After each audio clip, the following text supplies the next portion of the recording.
多的时候是1万1。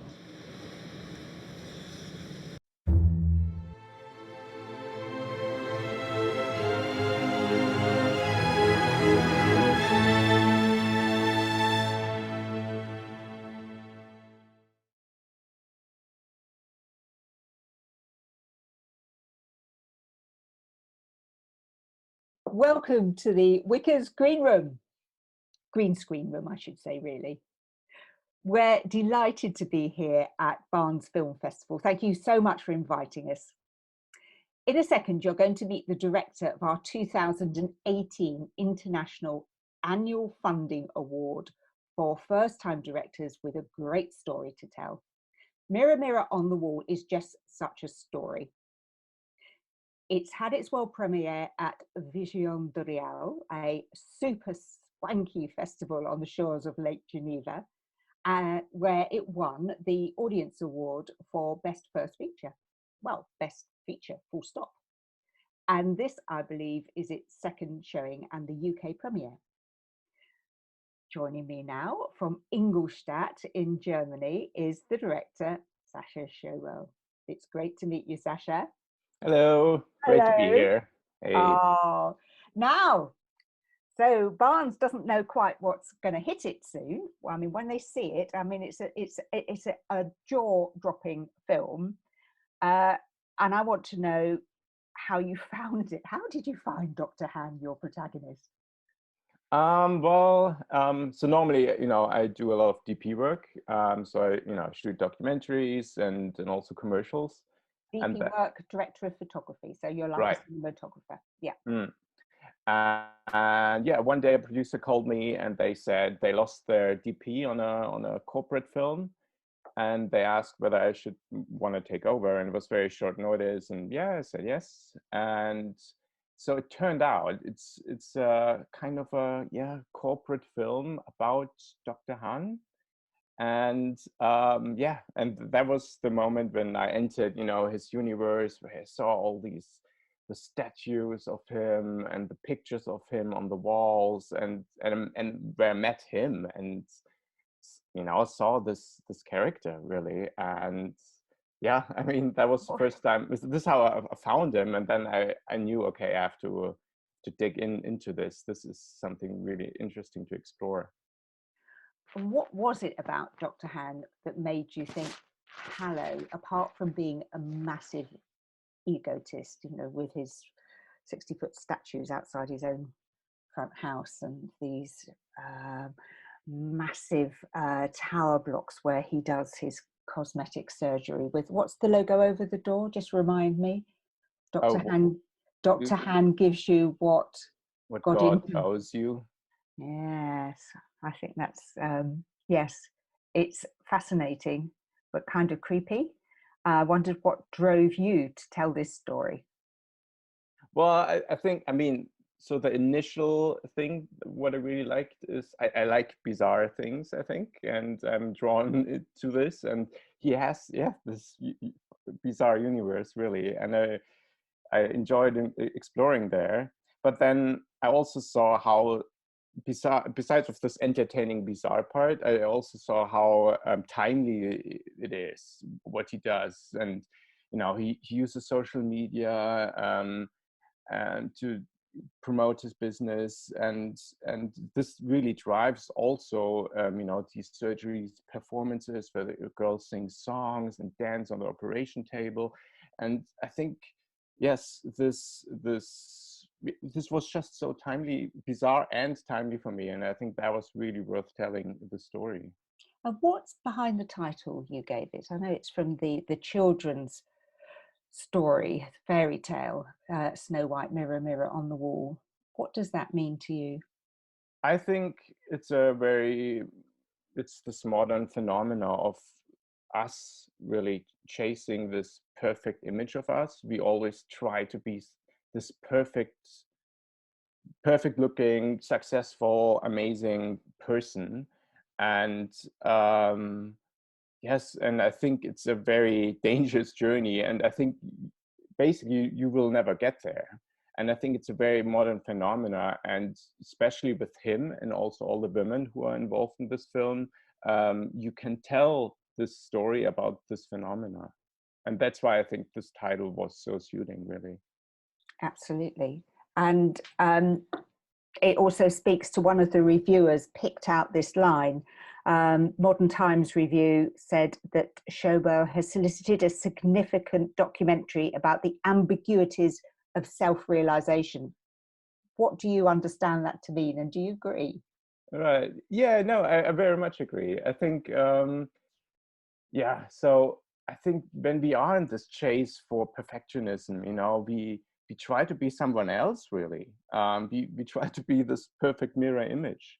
And I think if you come to the healthy conclusion, then you have to come to this realization that you don't get there, and just being yourself is fine. And perfect is the way you are, and nothing else. So, Sascha, I have this theory that you are the only boy in a family with 3 sisters. I would imagine that makes you extremely sensitive around women and your ability to get close with your lens. Am I fantasizing here, or could there be any truth in this? So yes, so I've a twin sister, and then I have 2 older sisters. They're also twins. And well, yes, I mean, being a brother, yes, I could see what it means a bit, what beauty standards, especially for women, mean, and trying to be someone else to some degree. I learned a lot from that, yeah. But I think I also, learned a lot from just being a brother, because in this film, maybe I filmed with, I don't know how many, I say maybe around 20 or more women. And it's also, to some degree, very intimate situations where they're on the operation table and so on. And I think being a brother, I learned from that, just being respectful and be caring. And I think that helped in the filmmaking, I think. Because your lens does get physically really, really close in. And I wondered, because you must have stuck out like a sore thumb in those environments, tall German with his camera in a sea of Chinese women taking selfies of an operation. I mean, I don't want to give too much of the plot away, but there are moments where you're just thinking, oh my, can this really be happening? Will someone make it stop? But it carries on, and yet you seem to get these incredibly intimate moments really close up. Was that the trick? I think it's a mixture of things, really. I think being honest and being respectful to the people who are being filmed is super important, and respect boundaries. I think that's important, and this is how you get really trust from the people, and then you get the access. And but I think it's also it's also a bit of this madness there. I mean, it's women, singing during the surgery. They're, I don't know, 25 phones live broadcasting at the same time, and then everybody runs out after the surgery to a mall and goes shopping, and people still with surgery clothes on. It's just overall very high pace and super bizarre. And I think I'm just a little part in this bizarre circle, kind of. So I don't think, I think it wasn't too hard. Yeah. So I've been reading a little bit about Barnes, and wondering if Barnes is ready for this kind of madness, this bizarre madness. I mean, I look to see what social media is talking about in the Barnes area, west of London, and it's majoring on feeding the otters at the wetland centre, the village atmosphere, the beautiful pond with sways of rosebay, willow herb. There's praise for the great jazz at the Bull's Head, and how they're, people are looking forward to lockdown being lifted so they can enjoy that again.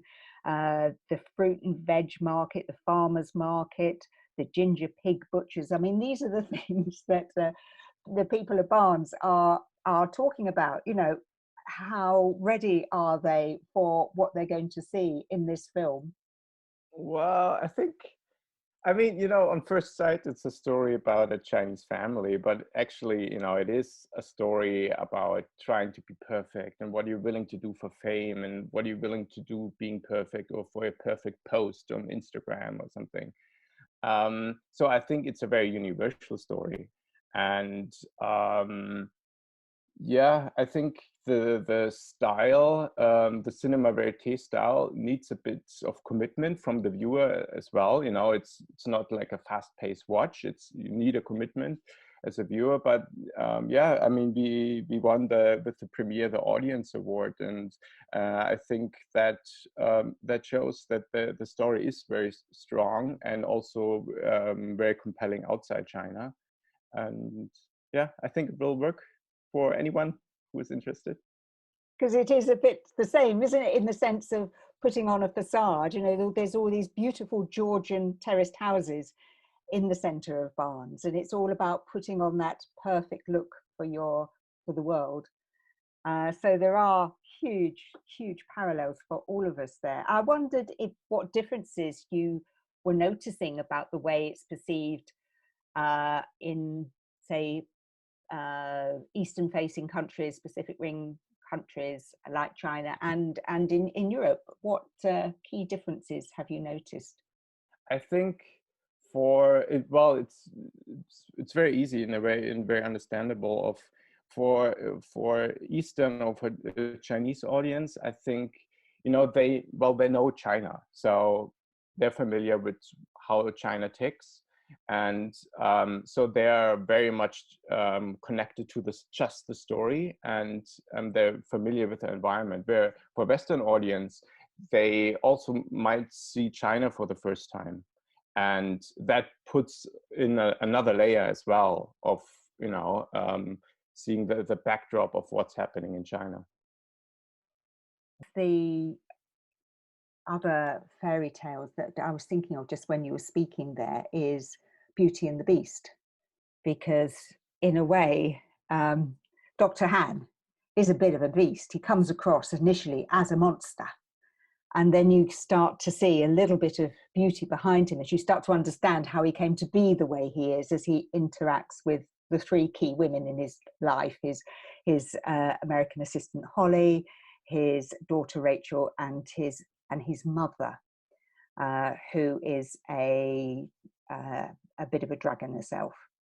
And without giving too much of that backstory away, but then you do start to become almost sympathetic with him as he struggles to try and reconnect with his 17-year-old daughter. And I wondered if he's seen it yet, and what did he think of himself on screen? Yeah, no, he saw it, yes. And so I think he really likes the film, and he watched it with his family and probably several times, and I think they were all very moved. And Really?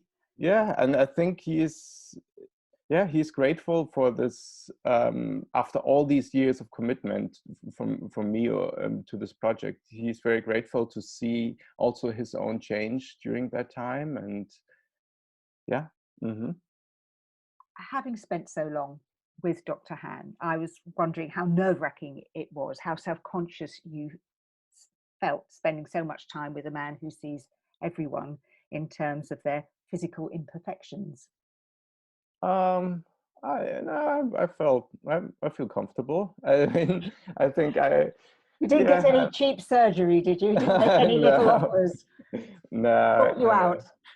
No, I think no. If anything, if it's just funny if he does some comments on your growing beer belly or something. I think then no, but I didn't get self-conscious at all. No, it was a good process. I think it was the more nerve-wracking part of it was more that he's a bit of a jumpy character, Sure. and he changes his mind a lot. So at some point, I know we've shot in Sanya, a surgery performance, and then there's supposed to be the next one right after, but it wasn't sure which city. So it came to that point that I rushed to the airport, and we had 2 tickets, you know, going to different cities, because he changed his mind all the time. This experience of being a first-time film director and being in this strange media whirlwind, has it put you off, or are you ready plotting your next documentary, your follow-up? Well, the thing is, if I find something and I'm really into it, I can't, I just can't stop. Then I have to do it, even though I know, oh God, this will be such a painful, long journey. But then I have to do it. And yes, no, there's one boiling, one more Yeah, project. go Yeah, on, give us and the hint. it's a very similar in a way to Mirror Mirror on the Wall, but I Oh, guess a bit more bizarre, and it goes more deep into your mind. But yeah, I cannot say too much yet. Certain things have to happen, and then we'll see. in England, we have a game, I Spy, where you I spy with my little eye, and you get points for spotting things in the world. And I wondered, this is putting you on the spot a bit, whether there are things that you know were really difficult shots to get, or you have favorite walk-on characters, or things that you notice as the director, as the mind behind this creative endeavor, that the audience watching it for the first time can look out for. Well, I think so. For this one, it was super important for me that I always get the real moments. So yes, there are no second takes, and that's, I mean, I think you can see it in the film. You know, this authenticity is something very, very beautiful, and it's just also a cinema verite documentary needs that. And yeah, but the challenging part was if you miss the moment, you know, you miss the moment, and that's pretty much it, really. So So what's the key moment that people mustn't miss? Got to be attentive for.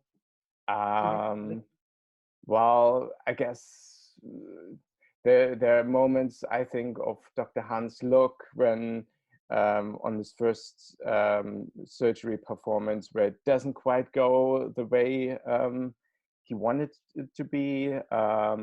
Or, I mean, I think it's also interesting, the looks of the women seeing the new changes for the first time. I think those are beautiful, authentic moments. Yes, there's one look of real fear in his eyes when you can see he's thinking, this is now getting out of control. How do I solve this one? And there's this wonderfully awkward scene in a lift, which I think just speaks volumes. Nobody's talking to each other, but it says so much. And there's also, there's quite a lot of interesting animal life. There's a fluffy cat to look out for. There are several fish that have enormous metaphorical significance in their big tanks, and it's full of treats and surprises. Sascha, thank you so much for joining us for the Barnes Film Festival. Before you go, just tell me what's happening to the film next after Barnes. I'm not, so we have several festivals lined up, but honestly, I'm not quite, I kind of lost track, and I don't know which one's You've been next. on the, yeah. Yeah. Well, I think it's also showing at Sheffield Documentary Festival, but only if you have a special industry pass. So if you're already a TV executive or similar. But it's going to go on to channels as well, isn't it? It's going to go on to the Point of View channels internationally. Right. Yeah. But I don't know. I'm not up to date with the current sales. So I know there's like this Chicago International Film Festival. Then there's one in Russia, I think, and then there are several festivals in Germany kind of competing for it right now. So I don't know what to say. So you can just say it's doing really, really well, and we in Britain are lucky to see it before the Americans and the Russians. Well, thank you for having me. It was awesome.